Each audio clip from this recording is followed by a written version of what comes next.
నమస్తే శ్రీకృష్ణాయ నమః. మనం ఎప్పుడు యోగాల గురించి మాట్లాడుకుంటూ ఉంటాము.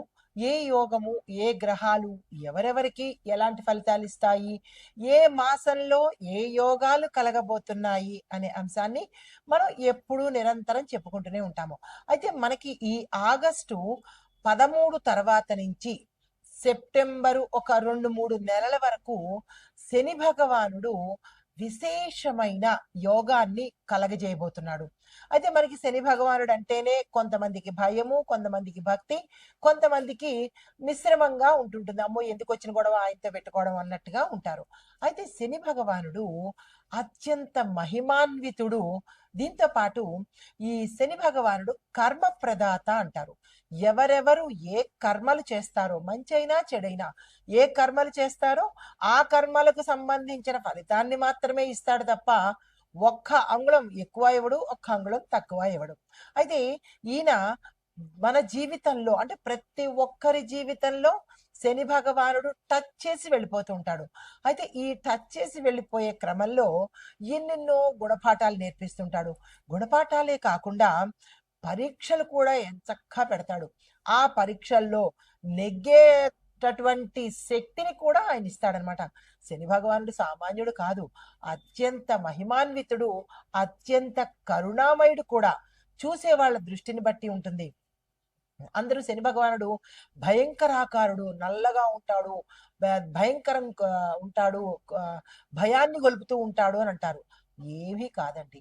శని భగవానుడంత అందమైన వాడు, చల్లని హృదయం ఉన్నవాడు మరి ఒక్క ప్రభువు లేడు అంటే చెప్పొచ్చండి.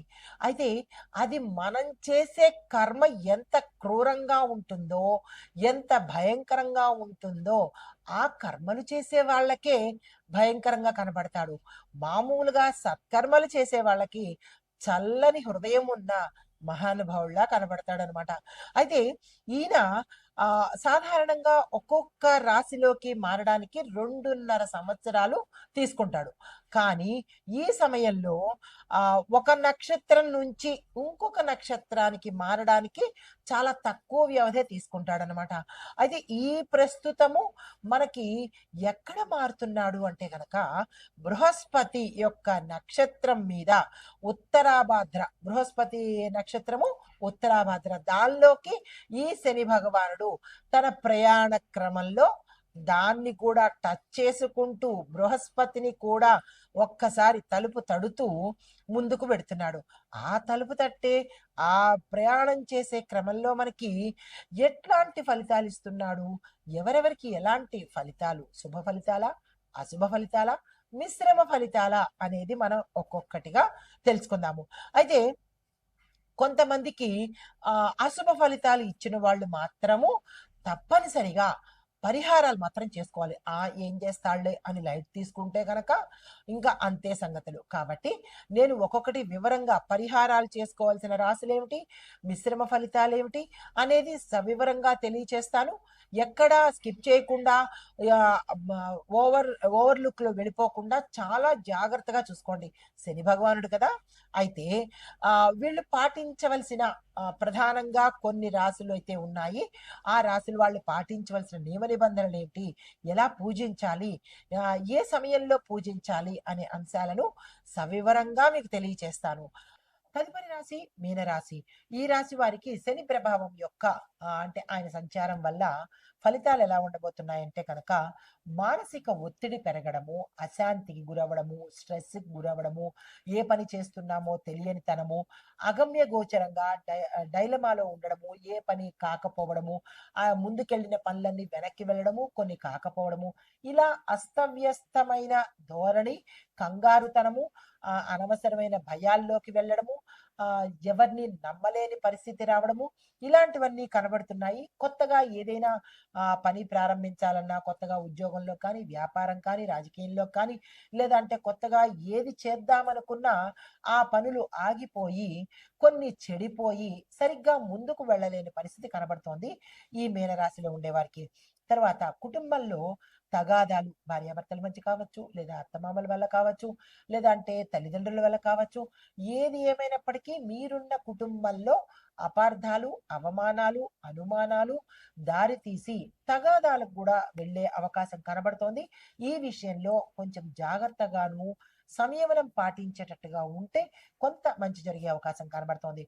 అయితే ఆరోగ్యపరంగా చూసుకున్నట్టయితే రక్తానికి సంబంధించిన ఇబ్బందులు, రక్తం లేకపోవడం కానీ, లేదా ప్లేట్లెట్లు లేకపోవడం కానీ, రక్తము ఊరికే అంటే ఏదైనా చిన్న దెబ్బ తగలంగానే ధారాపాతంగా వెళ్ళడం కానీ, రక్తాన్ని ఎక్కువ సార్లు కళ్ళతో చూడటం కానీ, ఇలాంటివి రక్తానికి సంబంధించిన బీపీలు అవి వేరైతే, ఇంకా ఇతరత్ర దెబ్బలు తగలడము, రక్తాన్ని చూడడము, లేదా ప్రమాదాలకి జరగడము, రక్తాన్ని చూడడము, ఇలా రక్తానికి సంబంధించిన సమస్యలు, ఇబ్బందులు ఎక్కువగా తల ఎత్తేటట్టుగాను, తర్వాత నిద్రకు సంబంధించి, తలకు సంబంధించి ఇబ్బందులు గందరగోళంగా ఉండడము, నిద్ర పట్టకపోవడము, ఆందోళన, ఇలాంటివన్నీ గాబరాగా ఉండడము, ఇలాంటివన్నీ జరిగే అవకాశాలు ఎక్కువగా కనబడుతోంది ఆరోగ్యపరంగా. అయితే పెట్టుబడుల పరంగా, వ్యాపార పరంగా చూసుకున్నట్టయితే కనుక మీ వ్యాపారాలు కొంతమందికి ఆగిపోవడం కానీ, కొంతమంది లాక్ చేసుకుని ఇంక నేను నడపలేను అని పరిస్థితి కానీ వచ్చే అవకాశం కనబడుతోంది. ఈ విషయంలో మీరు వెంటనే డెసిషన్ తీసుకోకుండా కొంత ఆగి ఎందువల్ల ఇలా అవుతోంది అనేది చూసుకొని, ఎలాగా మనకి జాతకరీత్యా, గ్రహ గోచార రీత్యా పరిహారాలు చేస్తాము. కానీ ఎందువల్ల, దానికి రీజన్ ఏమిటి అనేది తెలుసుకొని, అప్పుడు మొయ్యగలిగిన రీజను, చెయ్యగలిగిన రీజన్ అయితే కనుక ముందుకు నడిపించే ప్రయత్నం చేసుకోండి. ఇక నా వల్ల కాదు, నేను చేతులు ఎత్తేసాను, అప్పుల్లో కూరుకుపోయాను అని అనుకున్నట్టయితే కనుక ఇంక ముందుకెళ్ళే ప్రయత్నం చేయకండి. లాక్ చేసేసుకుని, ఉన్న సరుకుని అమ్మేసుకుని, వేరే వ్యాపకం ఏదైనా పెట్టుకునే ప్రయత్నం చేసినట్టయితే తప్ప, లేదు అంటే కనుక మరింత కుంగిపోయే అవకాశాలు చాలా ఎక్కువ కనబడుతున్నాయి ఈ మీనరాశిలో ఉండేవారికి. ఈ శని భగవానుడు సంచారం చేసే ఈ సమయంలో. అయితే మీకు చెప్పదగిన పరిహారము, మీకు గురువు ఎక్కువ అంటే గురు గ్రహం యొక్క ఫలితం రావడానికి, సంపదలు నిలవడానికి, ఈ గాబరాలు, ఇబ్బందులు తొలగడానికి గురు సంబంధిత ఆలయ దర్శనం చేసుకొని, అక్కడ మీరు గోపూజకు అవకాశం ఉంటే గోపూజ చేసుకోండి. లేదు మాకు అవకాశం లేదు అంటే కనుక ఏదైనా దగ్గరలో గోశాలకు వెళ్ళి అక్కడ మీ పేరిట గోవుకి ఆహారానికి సంబంధించిన ధనం ఇవ్వడం కానీ, లేదా మీ చేత్తో మీరే గోవుకి తినిపించినట్టయితే కనుక మంచి ఫలితాలు పొందడంతో పాటు, ప్రతి రోజు సాధ్యమైనన్ని సార్లు విష్ణు సహస్రనామ పారాయణం కానీ, స్వామివారిది ఏదైనా ఒక నామం కానీ, అనంత, అచ్యుత, గోవింద చాలా చిన్నదే కదా, ఈ నామం కానీ, లేదా ఓం నమో భగవతే వాసుదేవాయ కానీ, మీకు తెలిసిన ఏ నామమైనా సరే సాధ్యమైనన్ని సార్లు, ఇన్ని అన్ని లెక్కలేదు, సాధ్యమైనన్ని సార్లు చదువుకున్నట్టయితే ఈ అగచాట్ల నుంచి, ఈ ఇబ్బందుల నుంచి కొంత సానుకూలమైన ఫలితాలు పొందే అవకాశం కనబడుతోంది. నమస్తే.